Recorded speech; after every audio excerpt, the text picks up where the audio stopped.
ನಿಂಗಪ್ಪ ತರಗಿ, ಸಚಿನ್ ದುಡ್ಡಪ್ಪ ಕೋರಿ, ಸಚಿನ್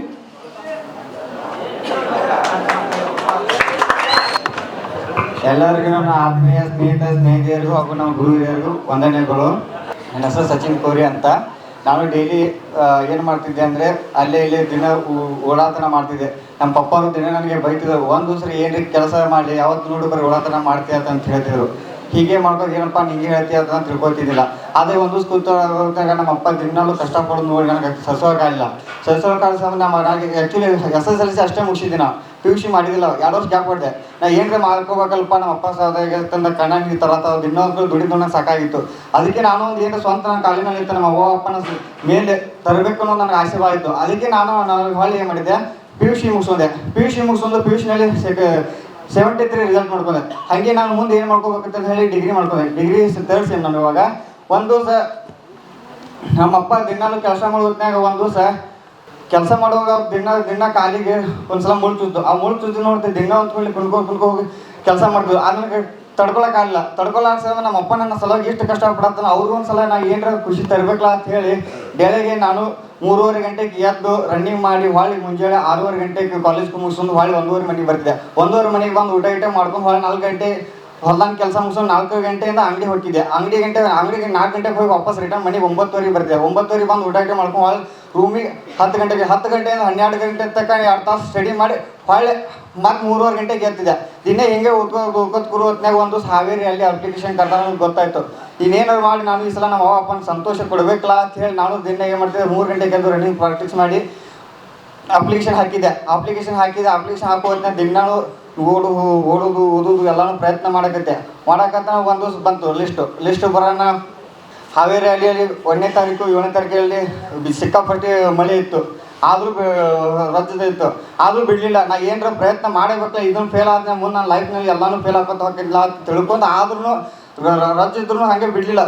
ಎದ್ದು ಓಡಿ ರನ್ನಿಂಗ್ ಪಾಸ್ ಮಾಡ್ಕೊಂಡು ಹಾಗೆ ಮೆಡಿಕಲ್ನು ಪಾಸ್ ಮಾಡ್ಕೊಂಡು ಬಂದೆ. ನಮ್ಮ ಅಪ್ಪಗೆ ಹೇಳಿದ್ದೆ, ರನ್ನಿಂಗ್ ಪಾಸ್ ಆಯ್ತು, ಮೆಡಿಕಲ್ ಪಾಸ್ ಆಯ್ತು. ನಾನು ಎಷ್ಟು ಖುಷಿ ಪಡ ಹಾಗೆ ಮಗ ಇದೂ ಎಕ್ಸಾಮ್ ಪಾಸ್ ಮಾಡಿ ನನ್ನ ಹೆಸರು ತರಬೇಕಪ್ಪ ಅಂತ ಹೆಮ್ಮೆಯಿಂದ ಹೇಳಿದ್ರು. ಆಯ್ತಪ್ಪ, ನಿನ್ನ ಆಸೆ ಯಾವತ್ತೂ ನಿರಾಸೆ ಮಾಡೋದು, ಆಸೆ ತೋರಿಸ್ತೀನಿ ನಿನಗೆ ಅಂತ ಹೇಳೋಣ. ಹಾಗೆ ಒಂದು ದಿವಸ ಖಾಲಿ ಕೂತಾಗ ನಾ ಏನು ಮಾಡ್ಬೇಕಪ್ಪ ಅಂತಂದು ಓದೋಕ್ಕೂ ಆಗ್ತಾಯಿಲ್ಲ, ಏನು ಊರಲ್ಲಿ ಕೆಲಸ ತಂದೆ ತಾಯಿ ಮುಂದೆ ಕಷ್ಟಕ್ಕೆ ನೋಡೋಕ್ಕಾಗ್ತಾವೆ, ಓದ್ಬೇಕಂದ್ರೂ ಆಗ್ತಿರಲ್ಲ.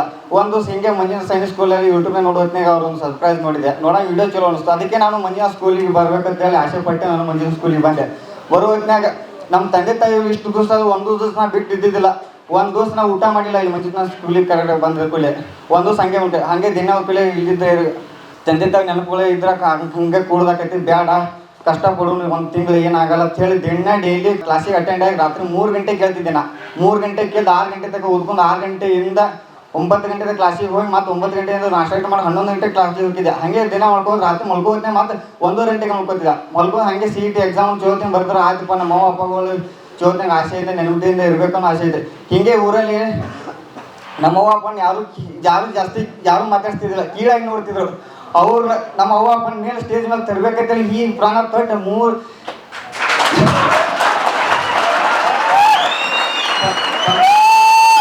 ಅವ್ವ ಅಪ್ಪನ ಮ್ಯಾಲಿನ ಹೆಸರು ಕೀರ್ತಿ ತರಬೇಕು, ಅವ್ರ ಮಗನಾಗಿ ಹೆಮ್ಮೆಯಿಂದ ಊರಾಗ ನಮ್ಮ ಅಪ್ಪ ಅವ್ವ ಅಪ್ಪನ ಮೆರೆಸ್ಬೇಕಂತ ಆಸೆ ಇಟ್ಕೊಂಡು ನೀವು ಮಂಜಿನ ಸ್ಕೂಲಿನಲ್ಲಿ ಬಂದು ಬರೀ 2 ತಾಸು ಅಷ್ಟೇ ನಿದ್ದೆ ಮಾಡ್ತಿದ್ದೆ. ನಾ ಇಲ್ಲಿ ಮಂಜಿನ ಸ್ಕೂಲ್ನಾಗ 2 ತಾಸು ನಿದ್ದೆ ಮಾಡಿ ನಾನು ಕಷ್ಟಪಟ್ಟು ನಮ್ಮ ಅಪ್ಪನ ಎಕ್ಸಾಮ್ ರಿಸಲ್ಟ್ ಬಂದಿದ್ದ ಮಗ ಏನಾಗುತ್ತೆ ನಮ್ಮ ಅಪ್ಪ ಕೇಳಿದ್ರು, ಏನಪ್ಪ ಟೆನ್ಷನ್ ತೊಗೊಳ್ಬೇಡ, ಎಲ್ಲದಕ್ಕೂ ನಂಗೆ ಸಾಥ್ ಕೊಡೋರು ನಮ್ಮ ಫ್ರೆಂಡ್ಸು, ನಮ್ಮ ಅಪ್ಪ ಎಲ್ಲರೂ ಕೊಟ್ಟರು. ಹಾಗೆ ರಿಸಲ್ಟ್ ಯಾವಾಗ ಬರ್ತದೆ, ರಿಸಲ್ಟ್ ಬಂದು ಯಾವಾಗ ಕಾಯ್ಕೋತ ಕುಂತಿದ್ದೆ. ಹಿಂಗೆ ಮಧ್ಯಾಹ್ನಲ್ಲಿ ನಾನು ಕಾಲೇಜ್ ಮುಗಿಸ್ಕೊಂಡು ಬರುತ್ತೆ. ರಿಸಲ್ಟ್ ಸತ ಬಂದಿದ್ದು ನಂಗೆ ಗೊತ್ತಿದ್ದ. ಆದ್ರೆ ಕಾಲು ಟ್ಯಾಂಕ್ ನಾವು ಫೋನ್ ಸ್ವಿಚ್ ಆಗ್ಬಿಟ್ಟು ಹಿಂಗೆ ನನ್ನ ಫ್ರೆಂಡ್ಸ್ ಹೇಳೋಣ ಹುಡ್ಕೋತ ಖುಷಿಲಿ ಹೋಗಿ ನೋಡ್ತೀನಿ ನೆಟ್ ಸೆಂಟ್ರಲ್ಲಿ ನನ್ನ ಲಿಸ್ಟ್ ಗೊತ್ತಿತ್ತು. ಲಿಸ್ಟ್ ಕೂಡ ನಾನು ಸಂತೋಷದಿಂದ ನಮ್ಮ ಅಪ್ಪ ಫೋನ್ ಹಚ್ಚಿದ್ನಿ, ಬಾ ಮಗ ಎಲ್ಲಿದ್ದಿ ಅಂತೇಳಿ. ನಮ್ಮ ಅಪ್ಪ ಕೆಲಸ ಮಾಡತ್ತಿದ್ದ. ಯಾಕೆ ಏನಾಯ್ತು, ಎದಕ್ಕೆ ಕುದುರಾಯ್ತು, ದಿನ ಇದಾಗ್ತಾ ನೀನು ಹೊತ್ಕೊಳ್ಳಿ ಲೇಟ್ ಮಾಡಿ ಬರ್ತೀವಿ, ಒಟ್ಟ ಕೆಲಸ ಮಾಡಂಗಿಲ್ಲ, ಒಬ್ಬನೇ ಸಾಕಾಗೈತೆ. ನಾನು ಖುಷಿಯಿಂದ ಬಂದು ನಮ್ಮ ಅಪ್ಪ ನಮಸ್ಕಾರ ಮಾಡಿ ಹಗ್ ಮಾಡಿದ್ದ. ನಮ್ಮ ಅಪ್ಪನ ಆನಂದ ಕಣ್ಣ ನೋಡಿ ನಂಗೆ ಭಾಳ ಖುಷಿ ಆಯ್ತು.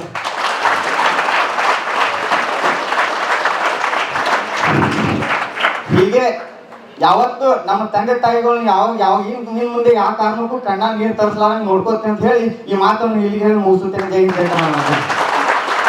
ಪಾಲಕರ ಆಶೀರ್ವಾದ, ಯುವಕರೇ ಪ್ರೋತ್ಸಾಹದಿಂದ ಸರ್ಕಾರದಿಂದ ಮಾನ್ಯತೆ ಪಡೆದು ಕರ್ನಾಟಕದಲ್ಲಿ ಯಶಸ್ವಿಯಾಗಿ 18ನೇ ವರ್ಷದಲ್ಲಿ ಮುನ್ನಡೆಯುತ್ತಿರುವ ಸಂಸ್ಥೆಯಿಂದ ಇಂಡಿಯನ್ ಆರ್ಮಿಯಲ್ಲಿ Agniveer tradesman, Agniveer general duty, Agniveer clerk, Agniveer store keeper ಮತ್ತು ಟೆಕ್ನಿಕಲ್ ಹುದ್ದೆಗಳಿಗೆ 8ನೇ ತರಗತಿ, 10ನೇ ತರಗತಿ ಮತ್ತು ಪಿಯುಸಿ ಪಾಸಾದ ಅಭ್ಯರ್ಥಿಗಳಿಗೆ ಬೀದರ್ನಲ್ಲಿ ನಡೆಯುವ ಅಗ್ನಿವೀರ ಇಂಡಿಯನ್ ಆರ್ಮಿ ರ್ಯಾಲಿಯಲ್ಲಿ ಸೇರಬಯಸುವ ಅಗ್ನಿವೀರರಿಗೆ ಪೂರ್ವಭಾವಿಯಾಗಿ ದೈಹಿಕ ಹಾಗೂ ಲಿಖಿತ ಪರೀಕ್ಷೆಯ ಪೂರ್ವಭಾವಿ ತರಬೇತಿ ಕೊಡಲಾಗುವುದು.